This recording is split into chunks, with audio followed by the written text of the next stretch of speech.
Boa tarde, gente. Estamos aqui mais uma vez, um Papo da Rede. Papo na Rede, não é Papo da Rede. Eu acho que foi o período aí que a gente ficou sem. Em julho a gente não teve alguns programas porque a gente estava fora. E a gente está retomando aqui. Hoje é dia 3 de agosto, 16 horas aqui em São Paulo. O frio está chegando de novo. Estou eu, Carlos Bregantin, aqui. A gente está sem um convidado assim, específico, mas convidados somos nós. Sob a batuta do nosso produtor, diretor, contra-regra, iluminador, enfim, cameraman, Daniel Schor. Sobretudo patrocinador. Patrocinador, esse é o mais importante. Lá na salinha dele, onde ele controla quase tudo que acontece aqui nesse programa. Quase tudo. Ele só não controla nossos pensamentos, nossas exatamente. ideias. Não sei nem se a gente controla esses pensamentos. Hoje é dia 3 de agosto. Dizem que agosto é um mês assim de mau agouro, né? Aquela coisa, um mês... Quando eu era moleque era mês de cachorro louco. O mês do cachorro louco, esse tipo de coisa. Tinha muito né? isso, Pensando o que a gente viveu ontem em termos de Brasil, no Congresso Nacional e tudo mais, a gente pode dizer que agosto é um mês muito difícil de fato, mas sobre isso talvez a gente queria conversar um pouquinho nesses próximos 30 minutos. Se você está vendo ao vivo, entra aí, participa, manda sua mensagem, utiliza a ferramenta que existe aí na própria página, para você enviar sua mensagem e entrar aqui na nossa conversa. Porque a grande questão que a gente estava conversando e a gente queria partilhar com você é o seguinte: diante desse tempo que a gente vive, de fato a gente tem vivido um tempo que é confuso, um tempo difícil, caótico. Eu acho que não é só no Brasil, eu acho que é no mundo, né? A gente tem passado por um tempo assim, com muita complexidade, notícia, enfim. O mundo está... A gente poderia dizer assim, o mundo está esquisito. Parece que a gente passou um pouco daquela fase em que havia uma certa pacificação, né? As pessoas têm se demonstrado mais beligerantes em todos os aspectos, né? Nas relações pessoais, nas relações sociais, entre as nações. Eu acho que a palavra intolerância, ela ganhou conotações diversas. Né? Uma intolerância que é muitas vezes seguida de uma espécie, né, de um desrespeito. Né? Para mim, duas palavras: confusão e intolerância. Confesso-me confuso sobre muitas coisas e assustado com a intolerância. Mas aí, Brega, a gente estava conversando um pouco, porque assim, a questão é...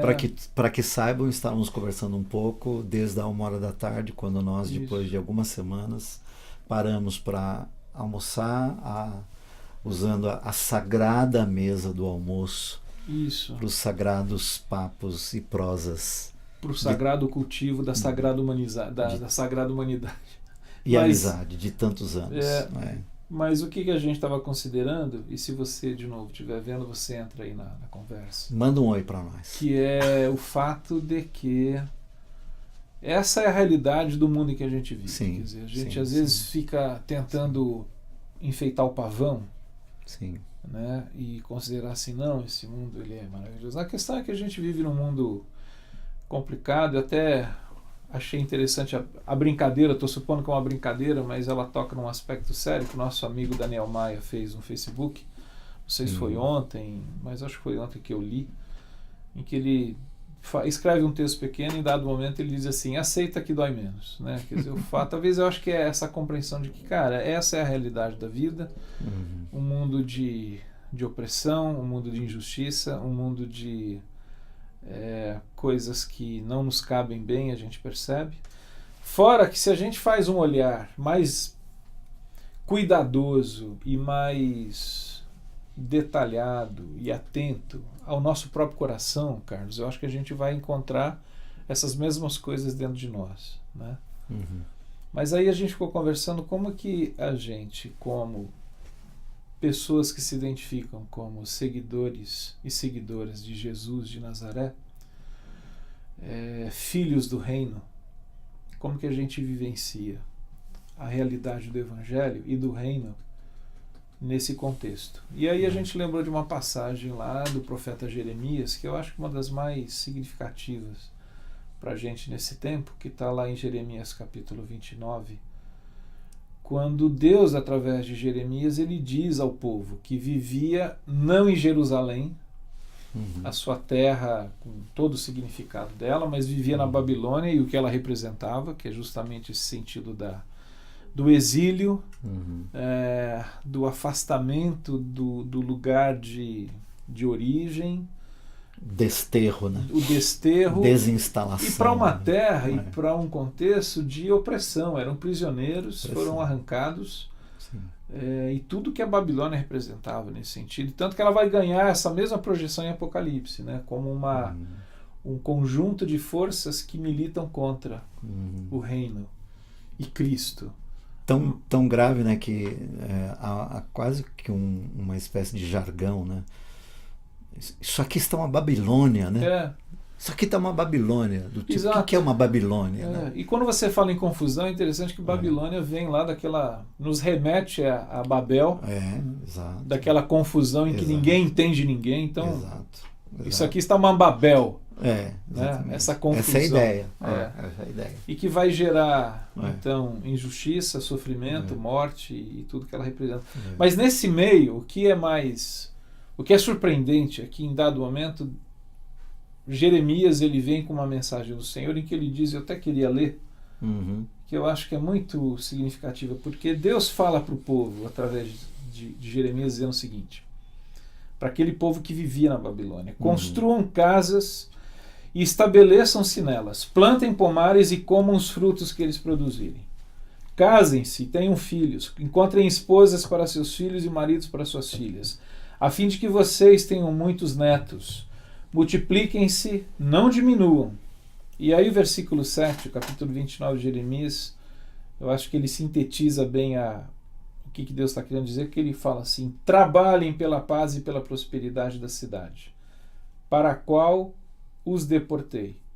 Orem por ela ao Senhor, pois a prosperidade de vocês depende da prosperidade da cidade, que no caso é a Babilônia. Então é interessante assim que eu fico... Só para reforçar, para que os que estão vendo, ouvindo, às vezes ouvem o texto e esquecem o endereço, querem ler depois, né? Jeremias 29, a partir do versículo 5, mas o capítulo todo está tratando dessa questão, assim, para esse povo que vive nessa terra, em que não temos mais esperança, estamos perdidos, Deus está falando assim, primeiro que vocês não vão ficar para sempre aí. A segunda enquanto vocês estiverem aí, eu tenho uma proposta para vocês, que em resumo é isso. Trabalhem pela paz e pela prosperidade da cidade e orem pela paz e pela prosperidade da cidade.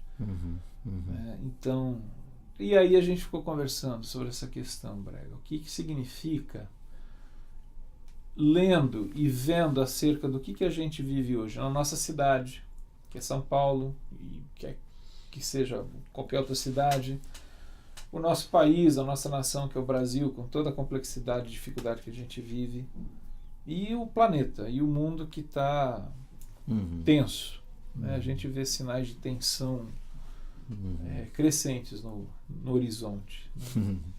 Como que a gente, como o povo que se diz, o povo do reino, discípulos de Jesus, como que a gente vivencia isso? Uma das coisas que a gente considerou no almoço, nessa conversa que a gente está tentando reproduzir, que é aquele sentido assim de não perder a visão do todo, da realidade maior que a gente vive, mas ao mesmo tempo compreender que nos cabe agir aonde nós estamos. Colocando em palavras aquele velho jargão, né? Quer dizer, pense de maneira global, mas haja de forma local. Onde você está? Qual é o seu trabalho? Qual é o seu contexto de relacionamentos? Né? O que você faz? E por que você faz? E eu acho que, me parece que esse é um tempo que talvez a gente precise resgatar esse sentido. Né? Qual é o meu campo de ação? Né? Quais são as pessoas que eu posso alcançar, que eu posso tocar, que eu posso influenciar, que eu posso fazer diferença. Perder determinada, de certa maneira, eu acho que aquele messianismo, né, de que nós vamos salvar o mundo, se às vezes eu não estou salvando e não estou resolvendo, eu não estou contribuindo para uma questão no meu escritório de trabalho. Se eu estou sendo, na realidade, ali o causador do problema. Né? Eu penso que todas essas coisas têm a ver com esse trabalhar pela paz, orar pela paz. Eu acho que Fernando, eu acho que assim, acho que o primeiro impacto, né, que pelo menos eu tenho sofrido é com a minha própria humanidade, né? Uhum. O meu próprio ser. E quando você propõe uma conversa a partir da perspectiva de seguidores de Jesus de Nazaré, que propõe uma nova humanidade, né? Uma nova ordem, Uhum. né? Uma nova ordem, primeiro, interna, né? Individual, pessoal, mas que extrapola, né, para o coletivo e para o comunitário à medida que há uma proposta comunitária, não é? Uhum. Quando ele propõe a igreja, não é? Quando ele vamos dizer assim, ele inventa a igreja e propõe a igreja como resposta comunitária, Isso. né? Como sinalizadora do reino dele, Uhum. né? A partir do individual, dessa nova ordem pessoal para uma nova ordem social a partir da perspectiva da comunidade. Uhum. Né? Então, o impacto, parece-me que neste tempo, para mim, em primeiro plano, está sendo esse tipo. Parece-me que alguns paradigmas que nos foram impostos ou que nós aprendemos e ensinamos, Uhum. não fazem sentido hoje. Eles perderam o seu valor. E talvez perderam o seu valor porque nunca tiveram valor algum. Né? Eles foram passando de geração em geração, mas não com a abrangência que deveriam ter ganho, né? A partir dessa proposta vamos dizer assim, daquilo que nós entendemos como seguidores de Jesus e a proposta do nascer de novo, do novo nascimento, que propõe uma nova natureza, que propõe uma nova humanidade a partir da minha própria humanidade, né? Em que a nova natureza em mim lida com a antiga natureza de modo a sufocar a antiga natureza e fazer prevalecer a nova natureza. E isso a partir das nossas crenças, da habitação do Espírito Santo em nós, que nos convence todo dia do mal, do pecado, do erro, etc. E vai nos transformando, né, dia a dia nesse novo ser que propõe uma nova ordem. Então, para mim, o primeiro impacto é o que é que deste tempo confuso e intolerante cola em mim e em algumas áreas onde ainda eu sou frágil, assim, sou vulnerável, e acabo tendo a mesma reação que teria ou tem aqueles ou aquelas que ainda não deram razão a Deus em tudo, vamos dizer assim. Sim. Isso para mim tem sido uma discussão interna minha diariamente. Por que eu acordo e ouço uma notícia do que aconteceu ontem ou na madrugada ou logo cedo e aquilo cola em alguma área em mim que parece que traz para fora aquilo que eu achei que já tinha morrido, né? Sim. E sepultado, né? Mas que ainda está em mim. Você está falando... Desculpa se eu Não, viajei no... Estou pensando aqui, cara, você divagou, assim, eu estou tentando pegar o fio da meada. Aliás, antes de eu dar o meu parecer... Mas tudo isso para dizer como é que eu estou, não é para dizer como é que o mundo está, é como eu estou. Não, mas eu acho interessante essa reflexão a partir de si e a partir dessa transformação. Mas só antes, eu queria dar um oi aí para um oi para a Deca, tá. Que tá mandando um abraço pra gente, para você mana. também. O bom filho a casa torna. Aê. Bom que você voltou, Deca. É isso aí. A Cris lá de Franca mandando um abraço pra gente, pro Daniel, Brega, Fernando, Cris. Valeu, obrigado pelas suas dicas em Franca. A gente se encontrou lá em Franca no final de julho. Que legal. E foi muito legal. A Deca falando dessa questão da intolerância que está em alta. Eu acho que na realidade as nossas intolerâncias, Deca, elas são antigas, né? A gente tem uma coisa interna, a gente traz essa intolerância. Questão, onde que cola isso em mim, né? O Herculano Heleno Júnior, lá de Belo Horizonte, mandando um abraço, falando sobre essa questão do desrespeito à intolerância. A gente vê isso refletido, por exemplo, no trânsito, especialmente no trânsito. Aliás, a gente vivenciou há 40 minutos algo muito parecido com isso. E o Nelson Rodrigues, aqui de São Paulo, aqui de perto. Amigo. Queridos amigos, eu fico pensando que se as coisas continuarem assim, como vão ficar no tempo dos meus netos, com essa política que vai se apodrecendo cada vez mais. O que eu acho que acontece, viu, Nelson, é que assim, talvez pela graça de Deus as coisas vão se renovando, porque eu acho que os meus avós diziam isso. É, provável. Né? Nossa, essa Não, mas em cima disso, só assim, tipo, esse lance da decepção, eu fecharia esse primeiro momento meu assim, dizendo assim, a decepção começa em mim. Uhum. Em mim, né? Com aquilo que está ainda em mim e que o ambiente no qual eu estou produz ainda em mim estas reações e estas decepções, entendeu? Começa em mim. Eu tenho tentado não terceirizar as questões e nem ficar no banco da crítica o tempo todo e dizer eles estão errados e eu estou certo, mas a partir da minha própria fragilidade, não é? E o que é que poderia fortalecer em mim de modo que eu pudesse influenciar os que estão no meu entorno a irem no caminho da mansidão, da pacificação, da justiça, da paz, que é a proposta de Deus em Jeremias. Entendeu? Quem mais aí? Vem aí. A Alice, lá de Ubatuba. Alice, poxa, Alice, que legal. A gente estava com saudade de você. Que legal, que bom. Sem perguntas, mas cheio de abraços para os manos queridos. Deus abençoe você também. Alegria, aliás, alegria. Eu passei com a Selma uns 2 dias em Ubatuba. A gente eu tentei até entrar em contato, mas a gente estava com uma turma de amigos lá. Você sabe que eu já fui na casa dela lá, de você, nós já fomos lá. Sua família. Gente querida. Quem sabe a gente se encontra. Aí quem está aqui? O Leonilson Rodrigues, de São Luís. Bem-vindo, Léo. Trazendo, inclusive, aquilo que a palavra nos diz. Quero trazer à memória aquilo que me traz de esperança. Eu creio que a frase não somente traz o rememorar de feitas ações passadas, mas a própria preservação da história. Há respostas lá atrás. É verdade. Mas eu queria, assim, esmiuçar.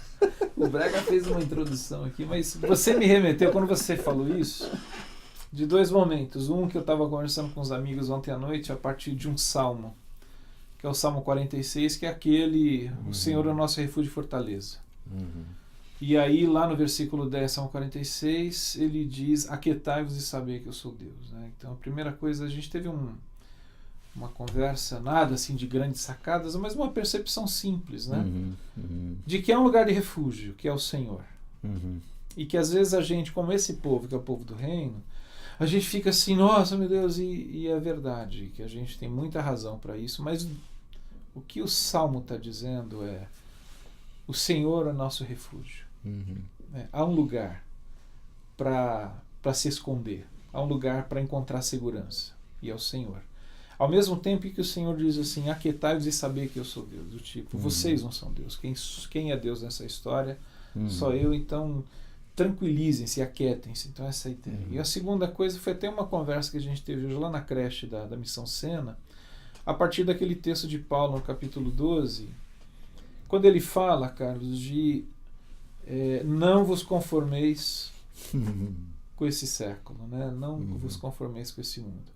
E o que a gente estava conversando um pouco é que a nossa tendência de pensar nesse texto, pelo menos é uma impressão minha, posso estar equivocado, mas a gente olha para esse texto e pensa muito num moralismo sexual, sobretudo. A gente pensa sobre os pecados prediletos. Os moralismos sexuais, mais outros. A gente olha sempre assim de um ponto de vista da moral. Da moral e com especificidade. Isso, né? Mas eu fico pensando, quando Paulo está dizendo assim, não vos conformeis com este mundo, o que está por trás? Aí eu pensei nisso assim, o que cola em mim do que eu leio, do que eu vejo, do que eu percebo, do que eu priorizo, do que eu acho importante, do que eu estou correndo atrás, do que eu organizo a minha vida, que tem a ver com esse mundo que não dá razão a Deus, mas que não tem nada a ver com o reino de Deus. E aí eu fiquei pensando nessas coisas. Que ali o que Paulo está falando do sistema, né? Paulo está falando do sistema. Do sistema, não do vos modo conformeis de vida, com o dos sistema. valores, das prioridades e talvez, sobretudo, da obediência. Sim. Do tipo assim, vocês são obedientes a quem? De quem vocês são escravos, né? Isso, de quem vocês são servos, a quem vocês seguem, aonde vocês buscam refúgio, aonde vocês buscam segurança. Porque a grande palavra dos profetas, Isaías, Jeremias, Amós, Miqueias, Daniel e tantos outros, era a grande questão que aparece assim repetidas vezes na mensagem dos profetas, vocês vão confiar em quem, afinal de contas? Em Deus ou no Egito? Em Deus ou nos cavalos do exército de tal lugar? Das alianças que vocês estão fazendo, são com quem? E aí, quando você falou isso, eu pensei nisso. Então, por exemplo, se a gente está tão agitado e se a gente está tão preocupado, de modo que a gente perde a capacidade e a noção de que nós somos chamados para, nesse tempo, na Babilônia, trabalharmos e orarmos pela paz e pela prosperidade desse lugar. E ele diz, e a vossa prosperidade será a prosperidade da cidade. A vossa prosperidade depende da prosperidade dessa cidade. O que eu acrescentaria nisso que você está colocando, e levando em conta esses últimos acontecimentos entre nós, é que parece-me que o tamanho da nossa decepção está na proporção do quanto cria naquilo que me decepcionou. E diria a mim mesmo... A expectativa que eu tinha. Diria a mim mesmo, não digo a ninguém, mas digo a mim mesmo. Porventura, você acreditava e depositou toda a sua confiança na estrutura política, na estrutura econômica, na estrutura religiosa, na estrutura ideológica, na estrutura dos entretenimentos, né, que o mundo oferece hoje. Porventura, a vossa confiança estava nisto? Estando nisto, quanto mais confiança nisto temos, maiores são as nossas decepções. E aí eu lembro também, como você lembrou do Salmo 46, eu lembro do Salmo 121, que é um emblema para mim. Eu olho para tudo isso, diz o salmista, que olhava para os montes, onde estavam os deuses incrustados nas pedras, né? Deuses tantos, Mamon, Moloque, outros tantos deuses. Ele diz, eu olho para os montes, lá estão os deuses. Mas ele diz assim, mas o meu socorro não vem dos montes, nem dos deuses que estão nos montes, nem nas estruturas que se apresentam como salvadoras. Não, meu socorro vem do Senhor. E aí ontem, com meu pai, eu iniciei o cântico de um dos hinos que mais me chama a atenção na minha história de seguidor de Jesus de Nazaré. Que segurança sou de Jesus. Que segurança sou de Jesus. Parece-me, Fernando, que isso para mim, na verdade, é a grande decepção comigo.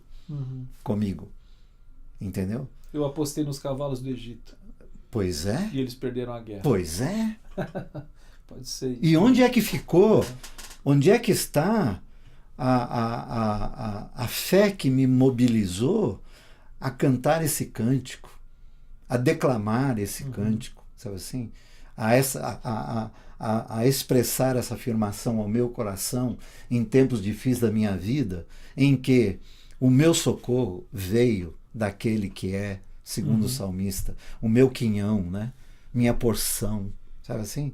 Então, nesse sentido, para mim, estou falando para mim, hein? Sim. Eu levanto com isso no meu coração para poder reverter todos os processos e dar um bom dia com confiança, com esperança, de modo que isso não roube minha fé, meu amor, minha esperança, enfim. Então, voltando lá para Romanos 12, talvez seja você está compartilhando uma experiência, Carlos, que talvez seja aquilo que Paulo diz sobre a renovação da vossa mente.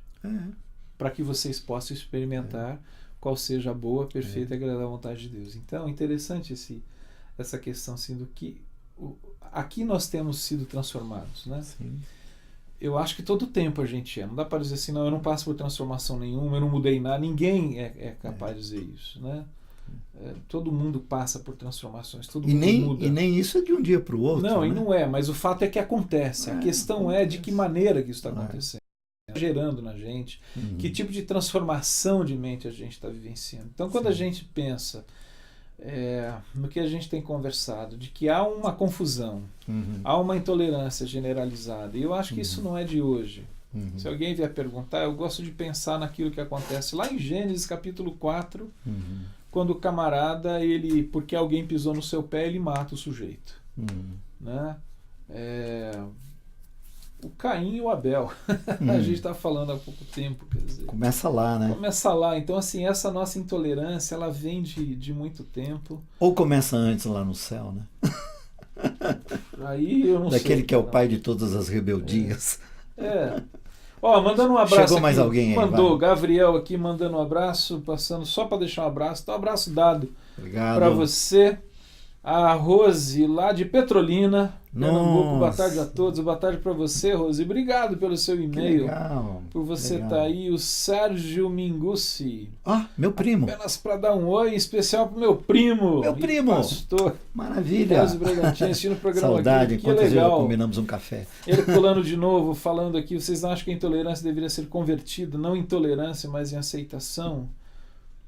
Eu acho que isso seria o melhor dos mundos, circulando, mas eu acho que se a gente conseguir converter em tolerância e respeito, reverência eu pelo acho outro, que já é um grande passo. O outro é terreno sagrado. Né? Quem mais está aqui? Tem mais gente que está entrando. Agosto, Montes Claros, Felipe Martins. Boa tarde, pessoal. Grande abraço à Estação do Caminho aqui de Montes Claros. Maravilha. Existe esperança para o nosso sistema político? Não.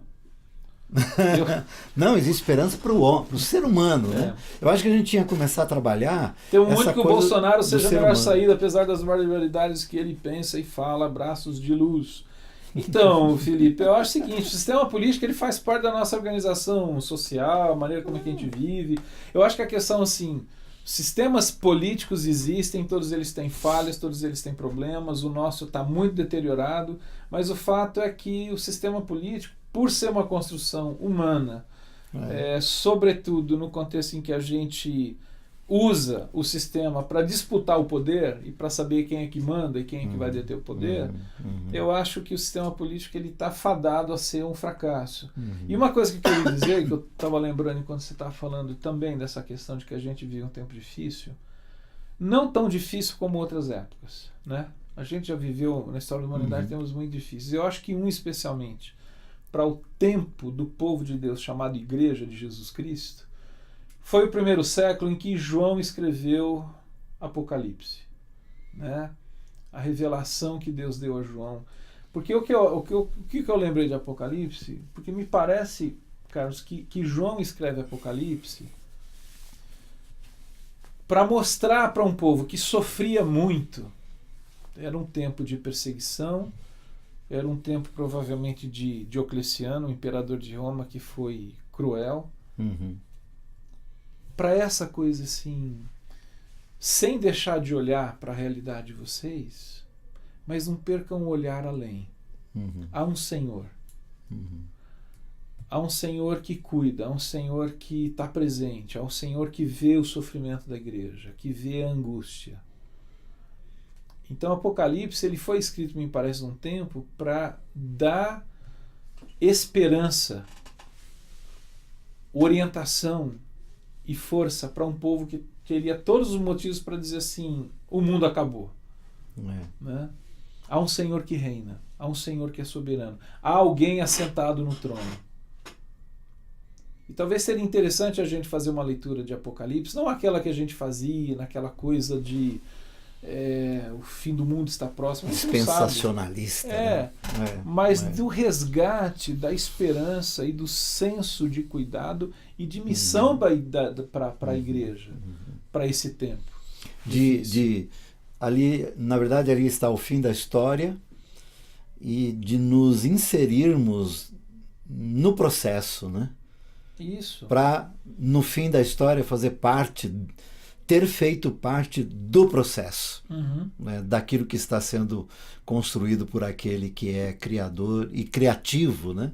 Criador e criativo de todas as coisas. Eu concordo plenamente com você. E aí, nesse sentido, é que talvez uma das minhas maiores decepções, e desculpe estar usando essa palavra muito aqui, mas são foros que eu tenho. Há coisas que eu digo num fórum e não digo em outros, né? Mas aqui eu penso que é o fórum para isso. Mas assim, a minha maior decepção, com certeza, é com os que carregam o nome do Senhor. Porque os que carregam o nome do Senhor falam em nome dele, pregam em nome dele, discursam em nome dele, carregam seus emblemas, seus símbolos, seu livro, seus paradigmas. É justamente estes, né, de quem Jeremias está falando, profetizando, não é? Do tipo, vocês são estes, e por causa de vocês, circunstâncias mudarão. Por causa de vocês, contextos mudarão. Percebe? E eu não estou falando daquilo que se vê hoje no que diz respeito a instituições religiosas. Não, estou falando daqueles que se veem como comunidade do Senhor, como comunidade da fé, como comunidade do amor, do perdão, da tolerância, da graça, da paz, comunidade da fé, da cruz, sabe assim? Esses... E aí, óbvio, né? Por isso que volto. Às vezes a minha maior decepção é comigo mesmo. É comigo mesmo. Porque eu deveria estar como os discípulos de Emaús, não é? Ou às vezes estou, né? Eles não estavam, mas às vezes eu estou sim como eles. O meu coração não arde. Meu coração não arde nunca. O meu coração se deixou levar também pela intolerância. Meu coração também se deixou levar pelas loucuras dos homens, pelas ambições, pelos medos, pelas desconfianças, pelas inseguranças. Quer dizer, o meu coração se deixou seduzir por isto e não arde pelo Senhor. Essa é a minha questão. Deixa eu chegar mais uns aqui, ó. O pessoal está mandando, muito bom. Ademir Alves da Silva de São Paulo mandando um abraço pra gente. Oi, Ademir. O Brega. Maravilha. Quem mais? Eucáris Carneiro Leão de Recife. Olha, que legal. Quero saber se vamos passar pela grande tribulação. Eu também. Eu também. Mas eu faço uma pergunta para você. Por exemplo, aquele povo que vive na Síria. Pois é. Será que aquele povo não pensa que vive uma grande tribulação? Já está, né? Já vive isso. É uma questão para a gente pensar. Quem mais? De novo, o Ademir já tinha lido aqui. Chegou mais alguém? Peraí. E a gente já está acabando. O Marco de Brasília. Opa! E a nossa bancada evangélica na votação de ontem? Eu diria que é bancada. Eu tenho difícil de chamá-la de evangélica no sentido do significado da palavra, Marco. Mas, enfim, é lamentável mesmo. Não faz o menor sentido. Esses são dos que carregam o nome do Senhor, mas não tem nada a ver com o Senhor. E o Sidney Dantas São Paulo, passando para dar um abração, tem uma grande decepção também com a medicina, onde o pobre, desprezado e o rico é explorado. Só consigo enxergar interesses das empresas. Eu diria, Sidney, estrutura, né? Talvez a decepção não seja com a medicina. Talvez seja com as políticas públicas para atender, para oferecer a medicina para as pessoas, a medicina que foi cooptada pelo mercado e se tornou mercadoria, e hoje ela é vendida como se fosse mercadoria. Recebeu o carimbo e ponto. Né? Exato, eu acho que... E aí a gente entra nessa questão que eu acho que é uma característica da Babilônia, porque se a gente vai lá de novo para o Apocalipse, a gente vai lembrar que, se não me engano, no capítulo 18, quando acontece a queda da Babilônia, A descrição que João faz é que na Babilônia tudo era tratado como mercadoria. Tudo inclusive recebeu o carimbo pessoas, do mercado. Tudo era vendido. Coisificou-se tudo. Coisificou-se e se tornou mercadoria. Então, coisas têm valor. E aí o que eu acho que esse desafio assim, de viver nesse tempo, que é a Babilônia, que é essa estrutura, essa sociedade humana, que não tem espaço para o sagrado, para o divino, sobretudo revelado na pessoa de Jesus de Nazaré, como é que a gente vivencia esse lance da paz, da prosperidade, do cuidado, de trabalhar. Eu acho que é pensando em alguma dessas coisas que a gente conversou essa tarde.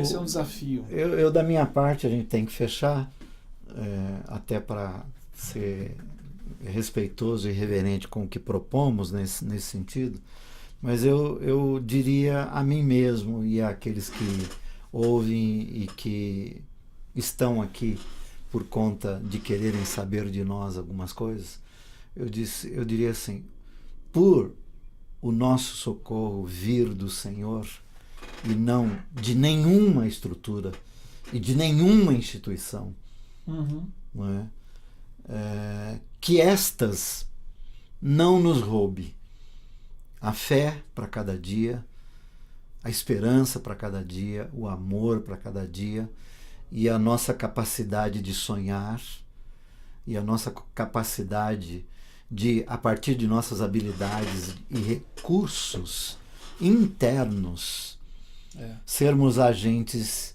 transformadores a partir do nosso próprio contexto. Pensando grande, mas começando pequeno, como você lembrou no começo, a partir de mim e do meu próprio contexto. Eu não posso permitir que isso me seja roubado por conta daquilo que não é onde eu devo ter a minha confiança. Não é nisto que eu confio. Isso aí, cara. Você tá afiado hoje, Braga. Ó, Leonilson Rodrigues, São Luís, de novo aqui, amigo, dizendo que testemunho edificante, querido Braga. Glória ao Eterno. É isso aí. Muito bom, Braga. Hoje tá inspirado, cara. Eu acho que é aquele almoço. A Fátima mandando um abraço pra você. Mas eu mando um abraço para você, Fátima, e a gente está terminando o nosso papo. E numa próxima quinta-feira a gente se encontra. Por que numa próxima? Porque na próxima quinta eu e o Carlos Brigantino estaremos fora. Não fala. Num retiro, num mosteiro aqui perto. Um retiro de silêncio, então a gente não pode falar. Tá bom? Que legal, tanta gente muito legal, bom, querida muito bom. Com a gente. Em breve bom, esse programa obrigado, fica viu? disponível lá no site do koinoniaonline.net. Tem quase 300 programas lá já. Esse eu acho que é o 297? 297. Vem aí o 300, como chama? Leônidas. Leônidas 300, tá bom? Mas é isso. Daniel Choi, bom estar de novo aqui depois de... Obrigado, Daniel. Maravilha. Folga, você é um amigo precioso de muitos anos. É verdade. Daí, tá Estamos bom. aqui por causa da amizade. Pessoal, orar e trabalhar pela paz da cidade, onde quer que você esteja. Bora lá. Pedir sabedoria ao Eterno para que a gente consiga fazer isso. Amém. Tá bom? Até uma próxima. Tchau. Beijo. Abraço.